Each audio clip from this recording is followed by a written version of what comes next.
네, 장 개장하고 이제 13분가량 흘렀는데요. 우원명 부지점장님, 이번 주 시장을 어떻게 전망하세요? 예, 금주 시장 같은 경우는 일단 뭐 지난 주말에 그 글로벌 시장이 비교적 강세 흐름을 보여줬는데 우리나라 시장 같은 경우는 현재 보시면 일단 전체적으로 혼조권 흐름들을 보여주고 있습니다. 역시 그 지수에 대한 그 부담감, 예를 들면 전체적으로 시장 흐름이 무상향 트렌드로 좀 이렇게 변화가 되기에는 아직까지 모멘텀이 많이 부족하다. 그렇기 때문에 시장 전반적으로 보신다면 역시 그 투자자분들이 그 대형주를 매매해서 수익을 남기기 상당히 어려운 국면이 계속 진행이 되고 있고, 이번 주도 역시 상대적이긴 하지만 코스닥 시장이나 아니면 그 나름대로 실적이나 모멘텀을 갖춘 이제 중소형주들이 비교적 수익률 측면에서는 뭐 우위를 좀 가질 것으로 판단이 되고 있는데, 여러분 잠깐 말씀드려보겠습니다. 보시면 이번 주 주요 경제 일정을 잠깐 좀 준비를 해봤는데 잠깐 표를 보시겠습니다. 이번 주 같은 경우는 역시 뭐 유럽과 미국에서 여러 가지 그 주요 경제 일정들이 좀 예정이 돼 있는데요. 보시면은 그 8, 9일이죠. 이틀 동안 유럽 지역에서는 유로존과 EU 재무장관 회의가 예정이 되어 있습니다. 이 부분과 관련해서는 역시 그 계속해서 유럽 지역에서 문제가, 예를 들면 그 핫 이슈가 되고 있는 스페인 문제와 관련해서 여러 가지 얘기들이 나올 걸로 예상이 되고 있는데, 어떤 뭐 결론을 짓기보다는 역시 논의를 하는 차원에서 어떤 그런 흐름들이 나올 걸로 예상이 되고 있습니다. 그리고 그 8일 같은 경우는 ESM 첫 회의가 열리는데 이 부분도 좀 영향이 있을 것 같고요. 그리고 쭉 보시면은 11일 같은 경우 목요일이죠. 한국에서 이제 우리나라에서 이제 그 금융통화위원회가 열립니다. 특히 뭐 잘 아시는 것처럼 지난달까지 이제 금리를 동결 했었는데 이번 주에 이제 요번에 어떤 금리를 좀 인하할 것인가 이런 부분이 상당히 초미의 관심사입니다. 최근 들어서 경제 전망, 특히 이제 경제 성장률 전망을 상당히 낮추고 있는 상황이기 때문에 이런 부분과 연관돼서 그 일각에서는 이제 금리를 인하할 가능성이 크다라고 보는 쪽이 아직까지는 우세한 편인데, 이 부분을 좀 보셔야 될 것 같고, 특히 옵션 만기가 예정이 되어 있는데 만기와 관련해서는 역시 그 프로그램 매도와 관련된 부분들이 계속해서 이제 그 시장에 부담을 줄 가능성이 있긴 하지만, 이 부분은 닥쳐서 그 수요일이나 목요일 정도 닥쳐가지고 어떤 시장 흐름과 연동될 가능성이 크다라고 판단이 됩니다. 그리고 마지막으로 보시면은 9일부터 14일까지 일본에서 그 WIF 연차 총회가 열리는데, 이분 관련해서는 아마도 그 내년에 어떤 세계 어떤 전반적인 경제 성장률 이런 부분에 관련된 그 수치들이 나올 것이기 때문에 이런 부분들도 뭐 시장에 당장의 어떤 영향보다는 어떤 경제적인 흐름을 좀 이렇게 가늠하시는 데 도움이 될 것으로 예상이 되고 있습니다. 이번 주 시장 전망과 관련해서는 뭐 잘 아시는 것처럼 우리나라와 전체적인 그 미국도 마찬가지고요. 이제 본격적인 그 어닝 시즌에 돌입을 하게 될 건데요.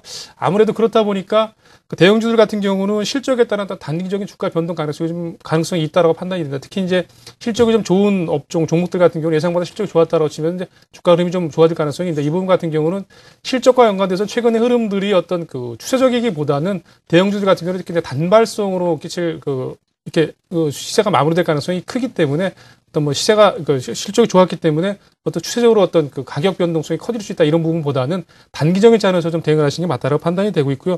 역시 전체적으로 본다면은 시장이 전체적으로 레벨업이 되기보다는 역시 박스권 흐름, 뭐 아래 하단을 뭐 말씀드리면 개인적으로 이제 뭐 1980 정도, 그다음에 상단은 뭐 2010 정도를 예상하고 있는데 굉장히 좋은 박스권에서 계속해서 움직일 가능성이 있다라고 판단이 되고 있습니다. 그러다 보니까 투자 전략이라는 부분과 연관을 줘본다면 역시 박스권 흐름 속에 있기 때문에 아무래도 그 지수보다는 종목 유지의 접근이 아직까지는 유효하다는 판단이고요. 특히 대형주보다는 역시 수익률을 제고한다는 차원에서는 중소형주, 뭐 물론 중소형주가 종목들이 많지만은 역시 실적이 좀 되고 어떤 모멘텀이 있는 중소형주 위주로 또 시장이 좀 압축될 가능성이 있다고 판단이 되고 있습니다. 그 말씀드린 것처럼 수급적인 측면 관련해서는 역시 외국인들의 수급이 상당히 그 소극적이기 때문에 아무래도 그렇다 보니까 기관들이 뭐 매도를 하고 있긴 하지만은 뭐 그 종목에 따라서는 이제 매수를 보이는 종목들이 상당히 강세 흐름을 계속해서 이어가고 있기 때문에 이런 어떤 수급적인 측면에서 기관들이 매수를 해주고 있는 종목들의 어떤 시세 흐름이 상당히 상대적으로 강할 가능성이 굉장히 크다라고 판단이 됩니다. 그렇기 때문에 역시 기관들의 수급을 계속해서 뭐 중점적으로 좀 보셔야 될 것 같고요. 그리고 마지막으로는 관심되는 업종과 관련해서는 역시 전체적으로 보신다면 최근에 어떤 환율 원화 강세 흐름과 연관지어서 본다 하더라도 역시 음식료 업종에 대한 긍정적인 시각이 계속해서 유효할 것으로 판단이 되고 있고, 또 한 가지는 역시 어떤 방어적 성격의 업종, 특히 이제 이런 틈새 시장에서 좀 더 시세 흐름을 이어줄 수 있는 그 업종으로 제약 업종 정도를 좀 관심 있게 보자라고 말씀드려보겠습니다. 관련된 종목으로 한 4가지 종목을 좀 말씀드려보겠는데요. 음식료 업종에서는 그 오리온과 빙그레 정도를 말씀드리겠고요. 그 제약업 중에서는 녹십자, 그리고 LG생명과 같은 경우는 그 상당히 많이 올랐지만 여전히 최근 들어서 흐름 보시면은 그 오르는 종목들이 계속 더 오르는 그런 흐름들이기 때문에 좀 더 이제 긍정적인 시각으로 접근을 해보자, 이렇게 말씀을 드려보겠습니다. 네, 이제 중소형주의 추가 상승이냐 아니면 대형주로의 매기 이전이냐 지난주부터 좀 고민을 하고 있는데요. 우원명 부지점장께서는 당분간은 중소형주 장세가 좀 더 이어질 걸로 보셨어요. 예, 유인재 위원님은 지금 말씀드린 그 현안에 대해서는 어떻게 생각하십니까? 네, 저도 마찬가지로 뭐 결론부터 말씀드리면 일단 이번 주 정도까지는 또 중소형주 쪽이 좀 더 강세를 보일 것이다. 아직까지는 대형주 쪽으로의 매기 이전은 좀 힘들지 않겠냐 일단 의견을 좀 말씀드리고 싶습니다. 일단 뭐 그에 대한 이유를 좀 말씀드리겠는데요.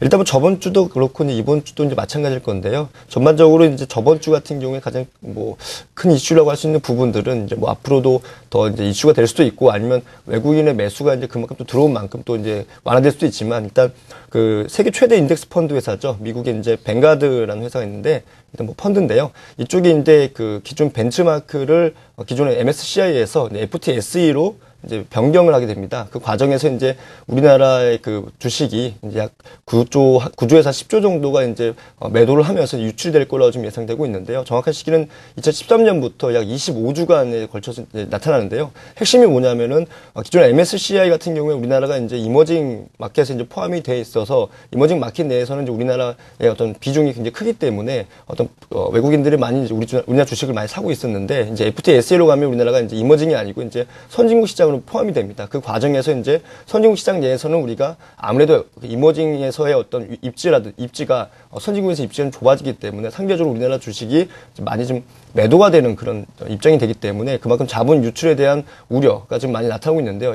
이런 저번 주에 있던 일련의 어떤 이벤트들이 상대적으로 대형주에 대한 어떤 투자 심리가 많이 위축될 수밖에 없는 부분이고요. 이번 주 같은 경우에도 미국의 어떤 전반적인 어떤 경제 어떤 지금 지표들이 좋게 나오고 있지만은 대선을 앞두고 있는 상황, 그다음에 또 재정 절벽에 대한 부분이 또 우려감이라든지 또 오늘 그 이번 주에도 있을 부분인 그 스페인의 또 전면적인 그 구제금리 신청에 대한 또 불확실성 이런 부분들이 전반적으로 좀 관망세를 좀 대형주로 하여금 이끌 수 있기 때문에 대형주가 아직 매기 이전하기에는 좀 투자 심리적인 측면에서 봤을 때는 좀 아직까지는 시기상조이다. 그렇기 때문에 그런 상황에서는 중소형주 쪽에 대한 어떤 대안 찾기가 계속 이어질 가능성이 크다라고 일단 보시면 될 것 같습니다.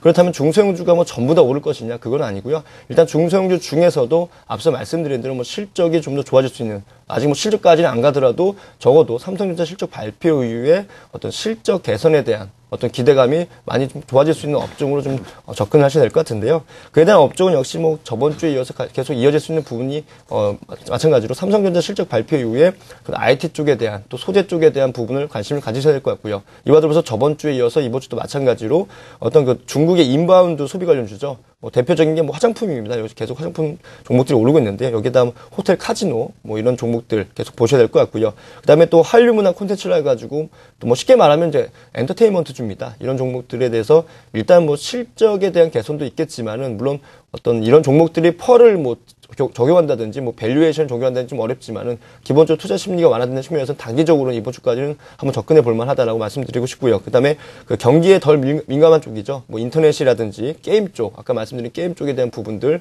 이런 종목들, 아까 말씀드린 대로 삼성전자 실적 발표 이후에 IT 쪽에 대한 어떤 투자 심리가 완화되니까 이 업종에 대한 부분들을 일단 이번 주에는 집중해서 보시면 좋을 것 같습니다. 그래서 이와 관련돼서 종목을 한 5종목 정도 관심 종목으로 선정해 봤는데요.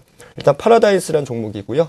그 다음에 한진, 그 다음에 성광밴드, 그 다음에 ELK, 그 다음에 게임주죠. 게임비 이렇게 5종목을 이와 관련된 시장에 맞는 관심 종목으로 한번 선정해 봤습니다. 예.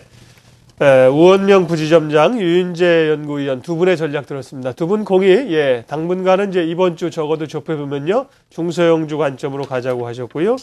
뭐 레저나 인터넷 엔터테인먼트 혹은 내수주, 뭐 일부 제약주 이런 쪽이 관심 분야입니다. 유진투자증권 잠실지점 우원명 부지점장, 우리투자증권 머그클럽 유인재 연구위원 두 분 함께했습니다. 고맙습니다.